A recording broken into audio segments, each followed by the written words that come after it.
আসসালামু আলাইকুম গাইস, তোমরা সবাই কেমন আছো? আল্লাহর রহমতে আমিও তো বেশ ভালো আছি। তো আমি এখানে 1 কেজি চিকেন নিয়েছি। টমেটো দিয়ে চিকেনের বাংলা ঝোল করব। তো আমি চিকেনগুলো ভালো করে পরিষ্কার করে ধুয়ে নিয়েছি।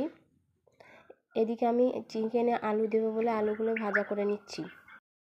মাটির উনানে কড়াই বসিয়ে কড়াইতে সরিষার তেল দিয়ে তেল গরম হয়ে গেলে কুচি করা পেঁয়াজগুলো দিয়ে দেব। এখানে আমি 3টে পেঁয়াজ ইউজ করেছি। তারপরে আদা রসুন থেঁতো করছিলাম, থেঁতো করা আদা রসুন দিয়েছি। আমি কিন্তু বাটা আদা রসুন দিইনি, থেঁতো করা দিয়েছি। তারপরে ভালোভাবে কষিয়ে নেব একটু।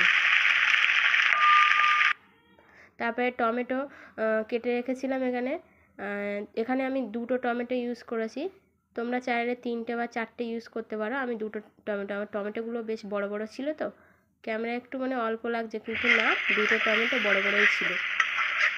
দেখো আমার পেঁয়াজ, আদা রসুন এবং টমেটো ভালোভাবে সুন্দরভাবে কষানো হয়ে গেছে। আমি একটু জল দিয়ে ভালোভাবে কষাতে দিয়েছিলাম। তারপরে লবণ, হলুদ, লঙ্কার গুঁড়ো, গোলমরিচের গুঁড়ো, তারপরে জিরা গুঁড়ো একটু ইউজ করেছি।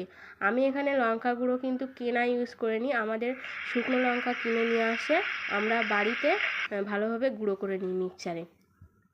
ওটা খেতে সুস্বাদু হয়, আর গুঁড়ো লঙ্কা তো ভালো না, না। ভালোভাবে কষানো হয়ে গেছে মশলাটা। এবারে আমি চিকেনগুলো দিয়ে দেবো। চিকেন আগে থেকে কোনো ম্যারিনেট করে রাখিনি, শুধু পাতি লেবু দিয়ে মাখিয়ে রেখেছিলাম, যাতে চিকেনটা একটু শক্ত হয়, সেই কারণে।